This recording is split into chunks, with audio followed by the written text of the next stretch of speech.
Hello, everyone. Welcome to the webinar, How to Implement Choice-Based Learning.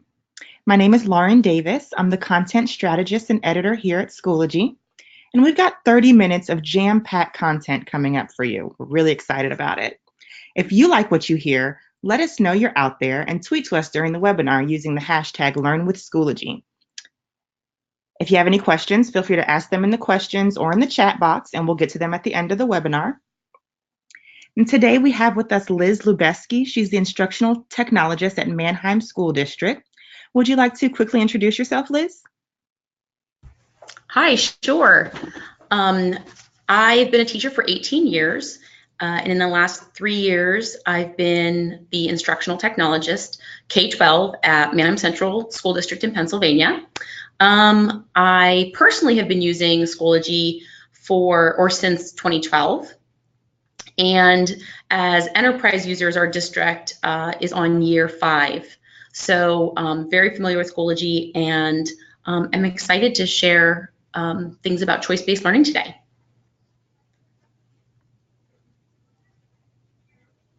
Thank you so much, Liz. All right, let's take a look at our agenda for today. We are going to deep dive into the 6 principles of choice-based learning first. Then we'll hear from Liz, a teacher's perspective on choice-based learning, and how instructional technologists can create effective choices in professional development programs for teachers. Then we'll have some key takeaways and respond to any questions that we get throughout our time together. If we're ready to get started, let's do so now. All right, diving right into 6 principles of choice-based learning. The first one being, before we ever start, we have to ensure students understand the concept and the content. Before offering students a choice on how they interact with your content, your lesson, or the concept or skill that you're trying to teach, it's really important to make sure that they have a firm grasp of what is expected of them, what they're expected to learn or do. Obviously, it's best to check for understanding while the lesson is happening, but realistically, in the classroom, that's not always possible. But fair warning, it should not wait. It really should not wait until the summative assessment. We have to make sure that students understand what's going on, what is expected of them way before we get to that culminating point. Moving ahead without it could be a detrimental step for comprehension, short and long term. So here are a few strategies to check for student understanding before moving on to implement your choice-based learning. I'm going to touch on 2 of these and then let Liz tell us about some of her favorites. One that is often and easily overlooked, but it's a really simple tactic, is avoiding yes or no questions. Sometimes it's even habit for us while we're teaching to, just in passing, are you still with me? Does this make sense to everyone? And you'll hear yes, and you'll see kids shaking their heads and nodding up and down. And you might get a general understanding of who's paying attention, but those answers are not going to reveal your student's level of understanding. Instead of those yes or no questions, try selecting random students. You can do this tons of different ways. If you just have some popsicle sticks in your classroom, use popsicle sticks, pull out a random student's name. If you are using there are tons of random name generators that we can find on the internet that will pull up a random student's name, and you have that student summarize what you've just taught or what you've been covering that they're expected to know at these strategic points throughout the lesson. The benefit of it being random is that nobody knows who's going to be called, so that we're all paying attention. The other one I want to highlight, a good strategy for checking for understanding in the lesson, are dialogue logs. Students, till this day, when I was in the classroom as well, and I'm sure they still do, love to pass notes. Dialogue logs are a way to do that with educational content in mind. Again, in a blended classroom, you could do this digitally, or paper and pen works just fine as well. Basically, you pose a prompt or a question. Student A responds to the question and hands over the paper or maybe you're using Google Docs and they're seeing each other's responses live. Gives it over to student B, who responds to the prompt, and student A, and it goes back and forth. You're able to then see these responses to make sure that we're all on the same page and address any concerns that you might have afterwards. And it's always a fun activity for kids because they get to share what they know, talk to their friends, and pass notes in a way that they won't get in trouble for. Liz, do you want to share with us some of your favorite check for understanding strategies? Sure. So, when I was in the classroom, one of the things that we did for choice was, doing a research topic that students got to pick. And oftentimes, we assume students would know, or we would hope that they would know things about these topics just by kind of reading the title. And in reality, they may have no prior knowledge on these. And so I often would couple the list of research projects that they could choose from with like a short Edpuzzle video, no more than 3 minutes, real short blurb on what that research project was about. And then within Edpuzzle, having a question or two so that, if a student chooses that one, then I can see if they understand what they're really getting themselves into. The other thing, when you were talking about the yes/no questions, it made me think about the fact that students often don't want to look like they don't know something in the classroom. And so sometimes doing a little techie piece, so whether that be, a Padlet that they all have to kind of put some information on, or using like a flippity.com, like you were saying about, the random name generators, we really want to make sure that when they start, whether it be a project or that they have a choice in topic, that they really understand what they're getting into. And so, even using a Quizlet for some of those key vocabulary words, so that we know that they're comfortable with diving in deeper, especially when we're putting, them in the driver's seat. They're the one leading this. So it's very important that they understand the basics before they dive deeper. Absolutely. Thank you so much for sharing those insights. Moving along to the second principle, we as educators and of course our students have to be able to identify the learning outcomes. We need to know what it is we're expected to learn or do or achieve or produce by the end of this assignment. Without that specific measurable goal, students are a lot less likely to buy into and engage with the lesson and assignments that come from it. So as you explore the standards that your lesson addresses, be sure to ask yourself, what do my students need to know and or be able to do to prove that they've mastered this objective? What are your thoughts on this, Liz? This is kind of tricky in the fact that we often don't necessarily share the learning objectives with the students, in the fact that we don't ask them to engage with the objectives. And so I often would include my objective, this is our goal or our target, and make sure that, especially when students were working on projects that they're diving deeper into, that they're the ones that were finding those connections with our objective. So they were looking at the content that they were learning, and they were making the connections of, oh, that's why that's our learning target. That's the connection. And I would often have them summarize their learning by either answering our essential question or creating their own essential question that links that learning objective to it. And so at the end of their project, that would be kind of their summary, would be, how do I know that they really understand that connection? Is that they were answering that at the very end. They were, and in their own words, were kind of explaining to me, this is how I know that I've mastered this objective, which is really important for students to see the back end of our teaching, that there is a rhyme and reason why we're having them learn this. And it's great when they can make that connection versus us telling us, oh, this is the connection. Absolutely. I love the idea of having students come up with their own essential questions and really taking ownership of that learning. That's so, so important. And in order to do that, that leads us into our next principle here. Model the options. When you're providing choices for students, and especially if it's things that they've never seen before or interacted with, in order for them to really take ownership of it and be completely bought in and engaged, they need to understand. And the best way to do that is for them to see it.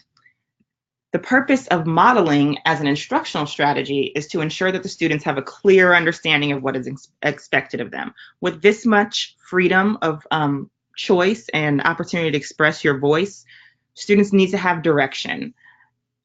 What are your views on modeling and your experiences modeling in the classroom and as a specialist? It's interesting. Teachers want to offer students choice and voice, and sometimes they get disheartened when they offer those choices because students kind of push back because they've never been given control before of either what they're learning or how they're learning or where they're learning. And so it then has the ripple effect of, well, I'm not going to give them that option anymore. Choice didn't work for my students. But in reality, it was that modeling that needed to occur. So I need to model how I would make a choice if I were a student. I need to show them my thinking process. I need to, put that up on the board and show them, okay, so I don't know enough about these topics. Look at here. I can either watch this short video or I can read this small blurb that, Mrs. Lubeski has put in Schoology here for me, because we need to model how we think through our choices so students can see what that's like and that they gain confidence in how to make choices. It's kind of like, we want them to be independent, but we've never shown them how to do that. So just like that, we need to show them how to make those choices. Whether that be a choice of topic or whether it's, a simple choice of, let's say, even choosing their seat, we need to make sure that if we want to see something within our room, that it's explicitly taught.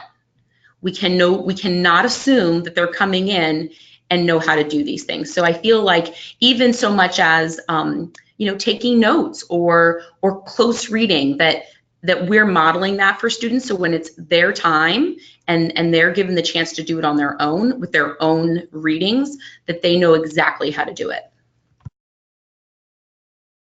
Absolutely. That whole gradual release concept where I do, we do, and you do. I will show you first, we'll do it together, and then you do it on your own. By that time, you should be familiar with it and comfortable in what you're doing, for sure. The fourth principle, make the options easily accessible. Having choices is not as fun when you have no way to access them. So if you're using an LMS, which is a wonderful solution for this, you can house your choice-based assignments, their descriptions, any content or components or extra things that go along with them, if there are videos or other texts that need to be read or addressed. All of that can be housed within your LMS. Students can access it from school, from home, from absolutely anywhere. With so much experience, Liz, using Schoology as an LMS, how have you found it beneficial in housing these choice-based learning options and assignments? I mean, this is why Schoology is so amazing. I think that it has made the job of the teacher so much easier. There's no more stacks of papers or big packets that we're handing out to students. We can, really not only provide them with, short descriptions, but I can then, maybe do a screencast and have that there and available to them so that if they would like to choose a different type of tool to use to display their project, that it doesn't have to be me putting that out there and showing them as a whole group instruction. They can get on there, they can look through their choices, they can watch a short tutorial, and they can do it on their own. And it can all be housed right within Schoology, which just makes it, I mean, honestly, so amazing. And it's at their fingertips. For those school districts that are one-to-one, I mean, then it's learning anytime, anywhere. And honestly, that's what we really want for our students. Absolutely.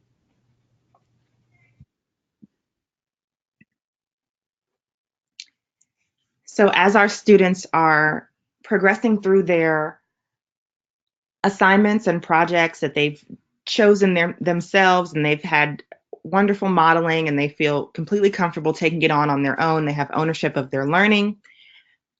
Our job as educators then becomes to monitor and reteach when necessary. Active monitoring is the absolute best way to let students know, give them a gentle reminder that you're not only aware of what's going on in the room, but you're there if they need your help. It's also a perfect opportunity to get that bird's eye view of what your students may still be struggling on, or if they're completely ready to move on from a specific stage or skill. It's a good way to find that out as well. Now, as you're monitoring, if you notice that, one student is making a mistake or going down a wrong path, don't hesitate to stop as you walk by and readdress the concept right there on the spot. It will do wonders for that student as they progress in their assignment. If you notice, though, that maybe 3, 4, or more students are struggling with the same thing, you might want to consider pulling a small group, or if it's, a small enough class, or if enough students are having the same problem, maybe stopping class, bringing everybody together to regroup and for a quick mini lesson to reteach the content that they are working with at that moment. Do you have any insights to share with us about monitoring, actively monitoring or reteaching, Liz? Yes, Lauren, I think that one of the things that I feel is really important for monitoring is the ability to meet one-on-one with students. I love that ability. So when students are working, conferencing, having mini conferences with students, and this not taking a lot of time. We often will be like, I can't get through all of these students. Let's say you have 20, 30 students in a classroom. I can't get through all of these students. Possibly doing station rotations that day so that, the students are working, but then let's say a group of 3 or 4, like you said, come up. You can monitor and look at, do some triage, if you will, on some of these projects because they may need assistance. And if we wait, they may get so far into that project that they almost feel like they can't go back and change anything now, or they can't maybe even, how can I put this, not change their topic, but make improvements because they feel like they'd have to scrap it all. So the monitoring piece has to occur numerous times during the student work time. One of the things I found is that I had basically a timeline, if you will, where I had check marks that after students completed something, they had to come up and show me. And then I got a quick glance. I had a little stamper. I would stamp it that they got a check mark. And then as the class moved through the assignment, they were just constantly coming up to me or I was going out to them. So you're definitely going to clear up those confusions and offer that support that students are going to need. Absolutely. Our 6th principle, our final principle, is encouraging student feedback. There is nothing like hearing directly from the source how an assignment went or what they loved or hated or got out of it in general. Typically, if you've got good rapport and good relationships with your students and you offer them a survey or just present them with a question at the end of this choice-based assignment, they'll give you honest feedback. They are eager to, have assignments that they enjoy as well. So giving their teacher feedback can only help make those things better. This feedback is valuable. It's immediately actionable data. You can use it to further guide your instruction the next day, the next class period, improve your choice-based learning options, again, for another class, the next year when you try it again, and just enhance that overall learning experience for everyone, yours and your students. Do you require or ask for student feedback or encourage your teachers to do that? Oh, I do, yes. So, it's interesting. I called them grows and glows, something that students would help me grow in. I wanted them to know that I was also a learner and that they were helping me become, a better teacher by allowing me to learn from them. And I would ask for glows, things that they thought went really well, and then grows where I could improve. That you are spot on. They are brutally honest. And sometimes there are things that you just can't get away from, like they have to have an assessment. They might put that on your paper. Believe me, they try. Don't give students assessments, but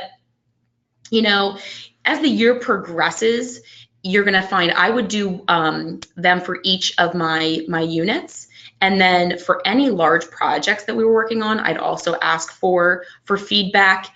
And they made such wonderful suggestions. I often changed what I was doing for the next year because of what they offered. The suggestions that they had were really insightful. And I think we don't give them enough credit that they can offer us a lot if we just ask. So true. And they're so willing to share. So at this point, we are going to hear a little bit more from Liz, getting started with this choice-based learning from a teaching perspective.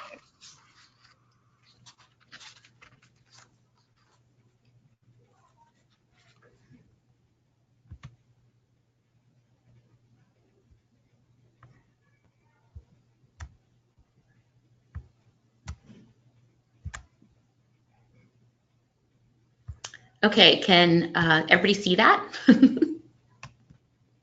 Yes, I think we're good. Awesome. Okay. So, I think I saw this quote and it just really spoke to me about what decisions am I making for students that they could make for themselves.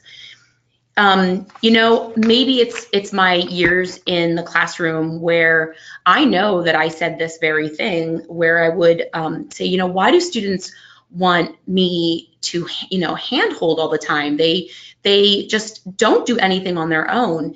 And it's really because, and we brought it up earlier, is that we've led them to that. We've not allowed them to have any choices. It's our way or the highway. We are in control. And we need to give that control back to students so that they can get better at making these types of decisions and that they don't need to be handheld anymore. But we need to, again, to model these types of behaviors for students. I think that if you're going to institute choice in your classroom, start small. Do one or two small things, and these are super small. So this means this doesn't matter if you're K all the way up to 12th grade. And honestly, I gave choice to graduate students.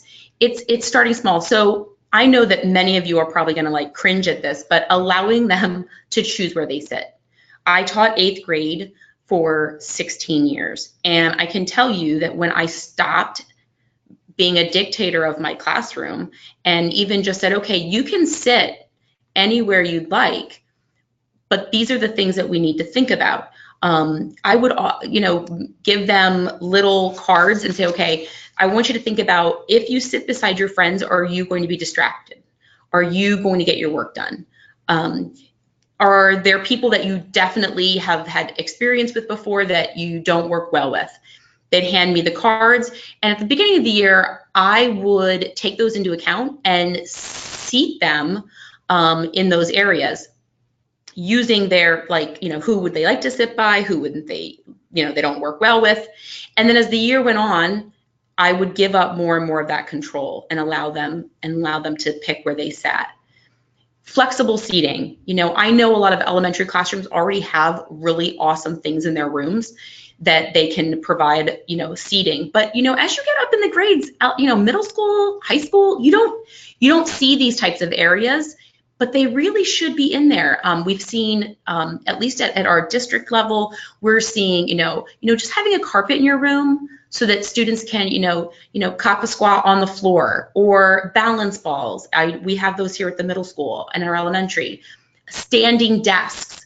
I know one of our Schoology ambassadors, Geraldine, I think she's on today. She made standing desks out of regular desks with those under the bed lifts that you can get for college dorms. So having kind of these flexible seating areas that kids can go and move and have a choice when they have time for independent work, that they don't have to be seated at that, at that hard seat and the desk, beanbag chairs, things like that. Allowing students to brainstorm for classroom procedures and classroom consequences. I allowed my students to help me create rules for the classroom and the consequences. And honestly, they were sometimes harder on the consequences than I would have been. But it allowed for them to see that I cared about their decisions. I cared about how they felt in my classroom. There was ownership there, and it was a partnership in our room. And so I felt that it definitely changed our environment and our atmosphere. And honestly, relationships and how you interact with students is so important in engagement and what they'll produce for you while in that room, that it worked wonders. Some of the areas that those are like the easiest way to implement some choice. And then we get into the more, I wouldn't say difficult, because they're not, but more where you're helping to create ways for students to either learn or for students to acquire information. So, and how they acquire it. So choice boards for homework or classwork. So if you're not familiar with choice boards are kind of like, if you've ever heard of Think-Tac-Toe, learning menus, things like that.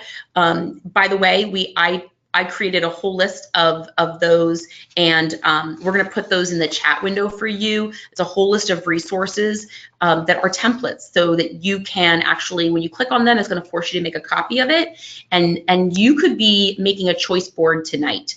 So choice boards, learning menus, they are ways for students to say, okay, I have to pick 3 things to do off of this choice board for homework tonight. And you might have 6 options. Allowing them to pick how they are going to review for that work, or classwork time. Here are 3 ways that you can learn the information. Please pick 2. We don't need 10 options because that's honestly a lot of work for the teacher. 3 or 4 up to 6 are appropriate, and they're not going to overwhelm students with the choices. So making sure that we don't offer too many things or too little. And then the other thing that is a way to really kind of get started, and then once we start, having them reflect on, how did that go? How did they learn? What did they gain from making those decisions? Having them think about why they made the choice they did, or how their choices impacted their learning or final outcome. And honestly, what adjustments they might possibly make in the future. These are the kinds of reflections we want them to be thinking about, because when we reflect, we gain confidence in our decision-making skills, and we're helping them target their areas of growth. I would also ask students to offer suggestions, like we just talked about, to help me with how to build that assignment next time, or maybe my rubric wasn't clear enough. And hopefully improve our students' experiences that have me the next time.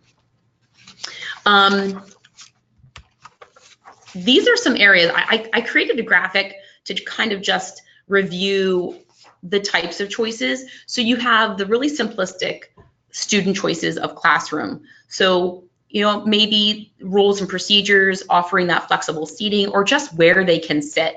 I would always, when I kind of gave that up to students, just so you know, I would always say, this is what we're going to do. However, if there is a problem with where you're seated, I have every right to move you. So, you know, it wasn't like, oh, you can sit with whoever you want and create havoc. It's, you can sit here as long as you can show me that you're mature enough to pick where you sit. There's also choice in content. And so this is where we have the ability that, whether that be research projects. So I had a project that was a culminating project at the end of the year where I had students pick topics that were all about really how America was changing, and whether that be economically, geographically, politically. And there were so many different topics. There has to be more topics than the students that are in that classroom, because if you have 20 students and there are 20 topics, that last person to choose really has no choice at all. So you want to make sure that even if there are 20 choices, that there are more topics, especially for those types of research things, that you can offer them so that every student really does have a choice. There's also wonderful Genius Hour and independent projects that you can maybe offer for a half an hour once per week, where within your realm of study that they pick something that they're interested in, and that they just work for that half hour, that once a week, that they do that every week for the entire year, and that they by the end have either a passion project or some type of presentation that can show what they've learned by doing those. Product choices. So we're asking them to, you know, what we want students to produce. So are they going to show us what they know in a traditional test? We just had a really great teacher who created Flipgrid ideas. So they had 5 Flipgrids, all based on the standards that they had to cover for that content. And then the students got to do Flipgrids and videotape themselves explaining the answers and things like that. It was just phenomenal. They might make a narrated slideshow or something like that. That's really kind of showing the product. And then there's the learning path choices. So, you know, okay, here, let's give you 4 options to learn this. Pick the 2 that you think match up best with your learning styles, whether that be, you know, some of those think-tac-toes or choice boards, or, you know, Symbaloo has a really cool learning path area. You can make learning paths within Schoology using student completion. But again, it's varying the way that the students are making choices. Now, again, you're not going to just jump in here and allow them choices on content and product and process immediately. These are all things that you're going to build up to, because they're going to need to be, these things are going to be modeled by you, how to make these types of choices, as well as the tools that you're going to have them use. You're not going to just say, oh, you can make a screencast, and then they've never made a screencast before. Or yeah, use Flipgrid. They've never used it. So, you know, maybe scaffold little tiny areas within the lesson that you can say, okay, today for these 2 vocabulary words, I'd like you to use Flipgrid to demonstrate what they mean. And then they have some exposure to the different tools that you might use. You know, I just think that in the end, honestly, that's really key, is that we model those. Which brings me to really, how do we get the teachers to do this? How do we get them to engage in these types of behaviors with their students? And honestly, up until 3 years ago, I hadn't really thought about how to do that. Our teachers need experience and this modeled for them just as much as our students do. And so I feel that by offering professional development that can be tailored to what the teachers need, as well as providing what it looks like from the student perspective, so the teachers experiencing it like a student, has allowed and opened up doors for me to be able to show teachers what they could do in the classroom. I had teachers take needs surveys.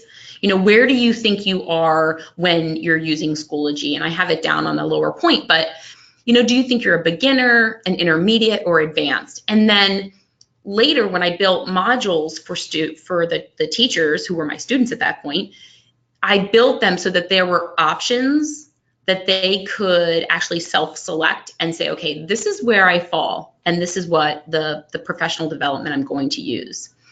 I also made, you know, not only online modules, but I also created face-to-face trainings and blended options so that teachers that were more comfortable, you know, coming in and having a training with me could have that experience.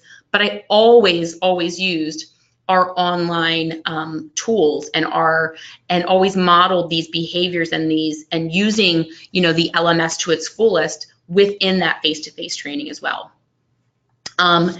I build in time for teachers to create something within our modules and our trainings, so that they have to submit what they created. It doesn't have to be a finished product, but that there's time for them to make something so that they feel that it was worthwhile and they have something to take back.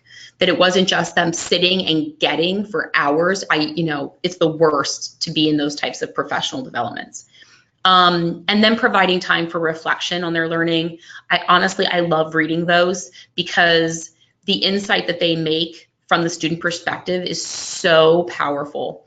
And the amount of change that you can really see by those teachers reflecting it's immeasurable. I think as an instructional technologist, I don't ever want to forget what it was like to sit in those trainings that have nothing to do with my curriculum for hours on end, and that had no practical application in my classroom. Like, I went home with nothing in my hands, and I don't want to forget what that feels like. And I don't want to ever present material just to teachers in a way that is just sit and lecture, because I don't want them to sit and lecture. And so really kind of making sure that our PD models what we want for students. You know, we always talk about differentiation for students. Well, why are we not differentiating? Why are we not providing choice for our staff as well? Modeling what we want to see in the classrooms.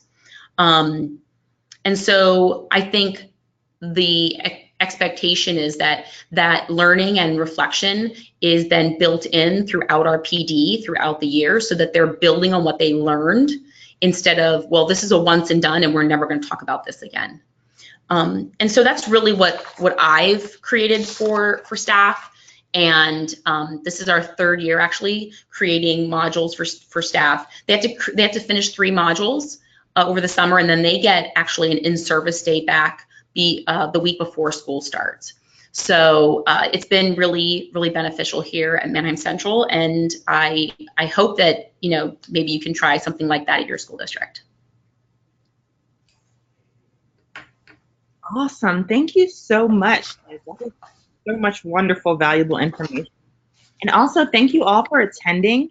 Let's keep the conversation going with our hashtag #LearnWithSchoology, and watch out for a feedback survey following this webinar.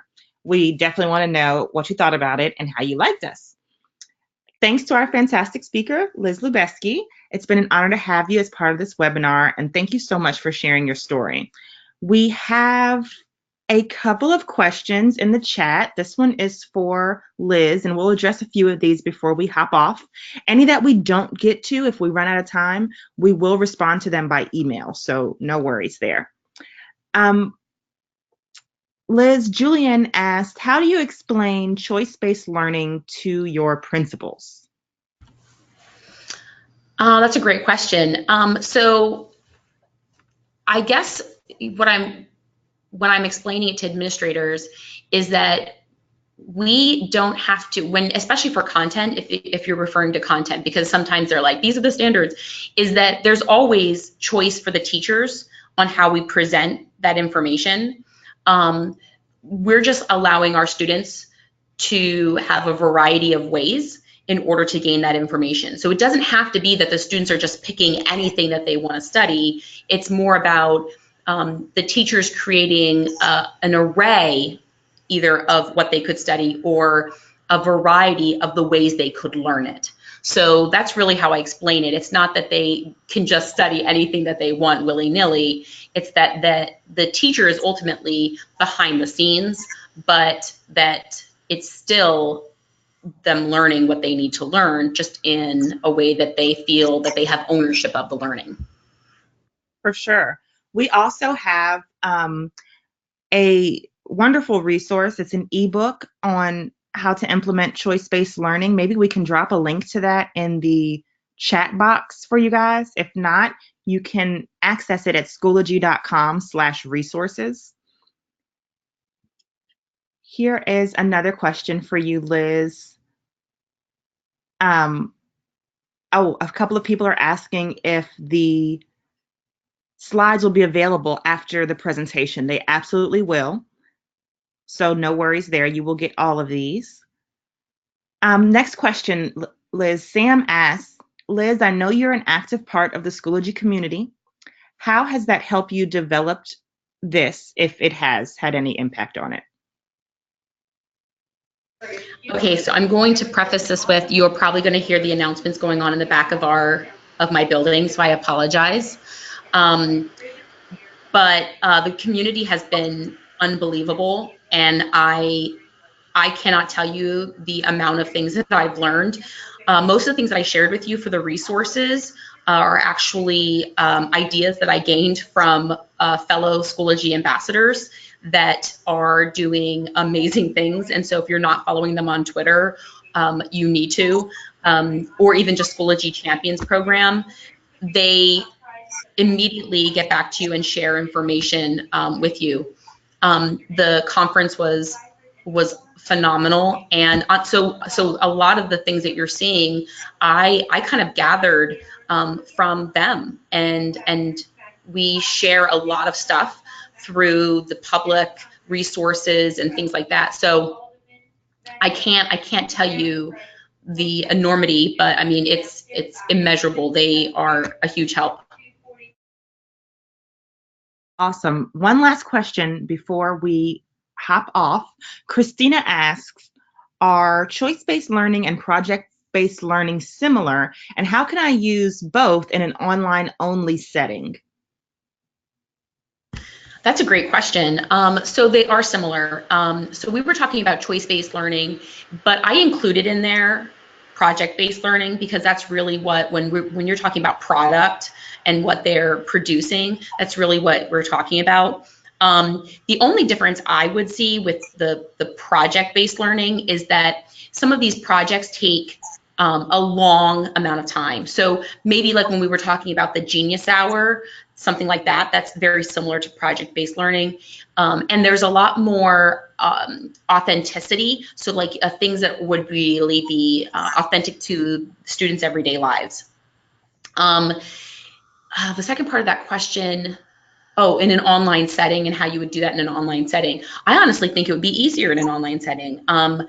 You know, because a lot of the things that you're going to see, and if you look at the resources I provided, many of them are interactive Google Drawings that you can click on, and the student literally, it takes them right into options. So they see a description and they click on it and it takes them right in. And what's even better is that they can be embedded like right into Schoology folder or right on a Schoology page. They never have to leave the online environment. And so you can provide, you know, tutorials, screencasts, modeling right there too. Like you can create those and have them in that online environment. So I honestly think it's sometimes easier to be able to provide these types of choices to students in the online realm. Yeah, for sure. I agree there. Okay. One last question from Courtney. This is a great question. Can choice-based learning be used in a CTE classroom that's required to have a specific final product or show at the end of each unit? For example, drawing a floor plan? Oh, I would absolutely think that it could. I'm trying to think of, I mean, if you could provide, if the students would be able to brainstorm ideas, I think it would be even better, so that not everybody, you gave the example of drawing a floor plan. Maybe, you open the floor of, okay, these are the skills that you needed to acquire. Now, what is the final product that you could make that could demonstrate these skills? So, you provide, here's the list of the things and the skills that we've done. Okay, now let's see what could be something that you could create to demonstrate that. And you could give them the example of a floor plan, but you may want to see what they can come up with, because honestly, sometimes when you give them the openness of it, some shut down and some go hog wild. They love it. They're like, okay, I could do this, that, and the other thing. They might come up with some really awesome ways to show you what they've learned. And so that's another way of kind of just, I think that takes time. Students need to build up to that point where they're making and creating these ideas on their own, but it can definitely be done. For sure. All right. Thank you all again for attending. Again, link up with us on Twitter with our hashtag LearnWithSchoology. You will get this entire presentation. The slides will be available after we're done here. Thank you again to Liz, and have a wonderful day and a great weekend. Thank you all.